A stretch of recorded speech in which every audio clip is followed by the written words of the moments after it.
முருகா போற்றி போற்றி.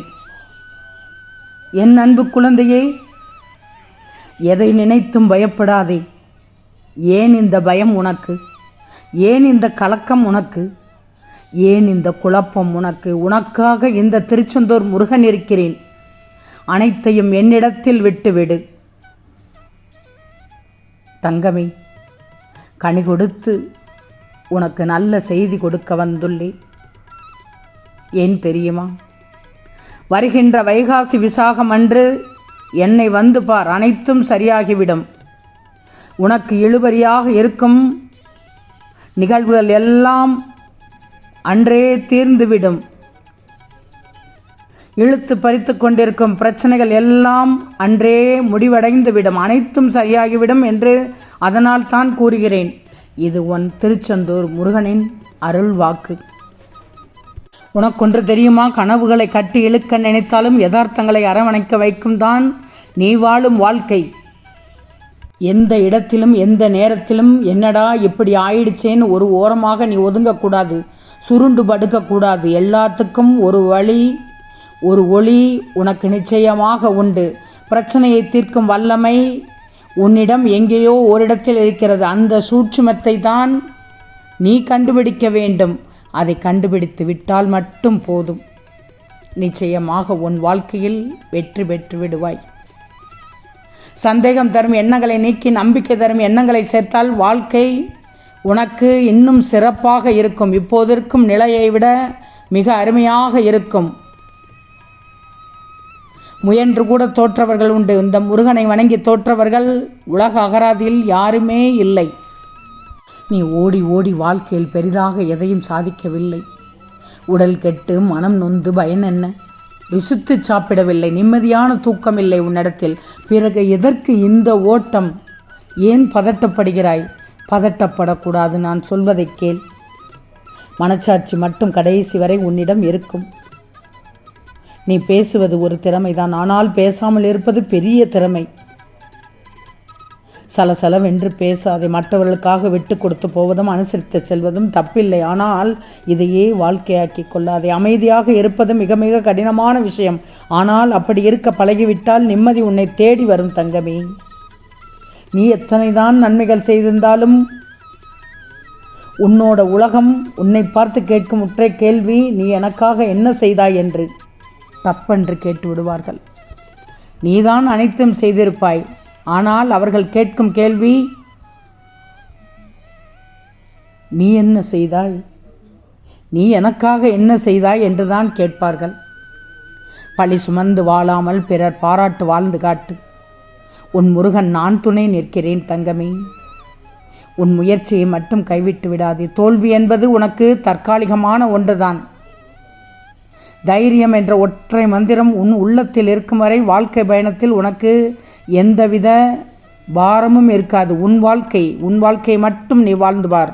உன் வாழ்வின் அர்த்தம் அப்போதான் உனக்கு தெரியும். அதனுடைய வாழ்க்கையினுடைய ரசனை உனக்கு அப்போத்தான் தெரியும். உன் வாழ்க்கையை நீ ஏன் வெறுக்கிறாய்? நீ வாழுவது உன் வாழ்க்கையை. வெறுக்கக்கூடாது. வெறுத்தால் எப்படி வாழ முடியும்? வெறுத்தால் எப்படி வாழ முடியும் தங்கமே?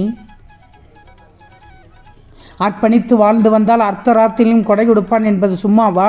உன்னை நம்பி வர்றவங்களை காக்கும் குணமுடையவன் நீ. அது எந்த நேரமானாலும் சரி, அவர்களுக்காக அளிக்கும் உதவியை தயங்காமல் செய்து கொண்டே இருக்கிறாய். பின்னென்ன தங்கமே? இந்த குணம் அனைவரிடத்திலும் வந்து விடாது. நீ எதிர்பார்க்கும் பாசம் ஓரிடத்தில் தடைபட்டு விட்டால் அதனால் ஏற்படும் வலி அதிகமாகத்தான் இருக்கும். ஆனால் அதை நீ உன்னை பக்குவப்படுத்த பயன்படுத்திக்கோ. கஷ்டம்தான், ஆனால் இதுவே நிரந்தரம்.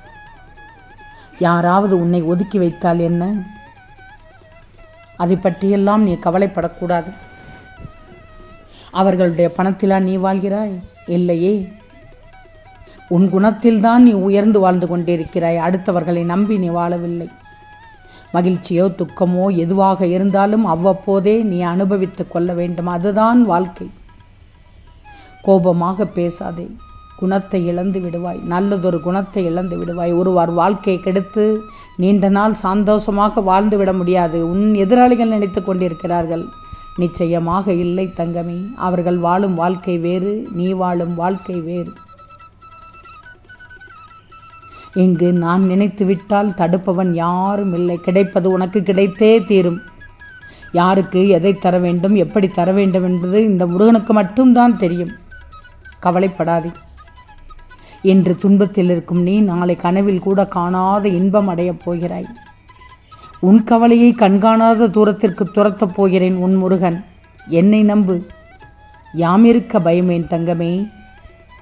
நான் இருக்கும்போது எதை பற்றியும் கவலைப்படக்கூடாது. நான் சொல்வதை கேட்டுக்கோ. உன் தலையெழுத்தை மாற்றும் சக்தி என்னிடம் இருக்கிறது. வைகாசி விசாகத்தில் வந்து என்னை பார். என் ஆலயம் எங்கிருந்தாலும் வந்து பார். உன் ஊரிலும் இருந்தாலும் சரி, உன் பக்கத்திலும் இருந்தாலும் சரி, இல்லை அறுபடை வீடுகளில் வந்தாலும் சரி. ஆனால் வைகாசி விசாகத்தில் வந்து பார்த்தால் ஒரு முறை என்னிடம் வந்து வணங்கித்தான் பாரேன். உன்னுடைய வாழ்க்கையின் ஏதோ ஒரு நிலை நிச்சயமாக மாறும். நான் சொல்வதை கேட்பாய் என்று நினைக்கிறேன். எப்போது என்னை பார்ப்பேன் என்று ஏங்கிக் கொண்டிருக்கிறாய், அதுவும் எனக்கு தெரியும். நீ விரும்பியபடி உனக்கு தரிசனம் கிடைக்கும் வாய்ப்பை நான் தருவேன். உன்னை வரவேற்க நான் தயாராகிவிட்டேன். ஓம் முருகா சரணம் என்று சொன்னாய். மனம் மகிழ்ந்தேன் தங்கமே. நல்லதொரு தீர்ப்பை தரப்போகிறேன். நல்லதொரு மாற்றத்தை தரப்போகிறேன். உனக்கு தராமல் நான் வேறு யாருக்கு தருவேன்? பார், பொறுத்திருந்து பார், பொறுத்திருந்து பார். அனைத்தும் உனக்கானது தான். உனது கஷ்டகாலங்கள் அனைத்தும் முடிந்துவிடும். நான் உன்னோடு வந்துவிட்டேன். உனது துன்பங்கள் யாவும் சுகங்களாக மாறப்போகிறது. அதை மாற்றி அமைக்கப் போகிறேன். இப்போது உன் வாழ்க்கையில் உன்னை விட சிலர் சிறப்பாக வாழலாம். ஆனால் உன் வாழ்க்கை உன்னை விட சிறப்பாக யாரும் வாழ்ந்துவிட முடியாது என்பதை நீ இப்போது புரிந்து கொண்டாய் என் தங்கமி. தகப்பனுக்கு தெரியும் உனக்கு எப்போது என்ன கொடுக்க வேண்டும் என்று. அதேபோல் எனக்கு தெரியும் இந்த முருகனுக்கு எப்போது உனக்கு என்ன கொடுக்க வேண்டும் என்று. நான் தருகிறேன். மனநிலை மாறாமல் இரு. யாரும் எந்த வார்த்தைகளாலும் உன்னை பேசிவிட்டு போகட்டும். அதை பற்றியெல்லாம் கவலைப்படாதே. நான் இருக்கிறேன் உனக்கு. உனக்கானதை நிச்சயமாக செய்து கொடுப்பேன். அதில் எந்தவித சந்தேகமும் வேண்டாம். அதனால்தான் என் பிள்ளைக்கு கனி கொடுத்து நல்ல செய்தியை தர வந்தேன். நான் ஒன்றே ஒன்று சொல்லி உள்ளேன். வைகாசி விசாகத்திற்கு என் ஆலயத்திற்கு வா, வந்து என்னை வணங்கு. உனக்கானதை நிச்சயம் நான் செய்து தருவேன் என்று. நான் சொன்னால் சொன்னதுபடி நிச்சயம் நான் நடத்தி காண்பிப்பேன். உன் வெற்றி உறுதி செய்யப்பட்டு விட்டது. இனி பாதை இல்லை என்று பயப்படாதே. உனக்கான மாற்றங்கள் நிச்சயம் கிடைக்கப் போகிறது. என்னை நம்பு. இந்த முருகனை நம்பினோர் கைவிடப்படார். ஓம் முருகா போற்றி போற்றி.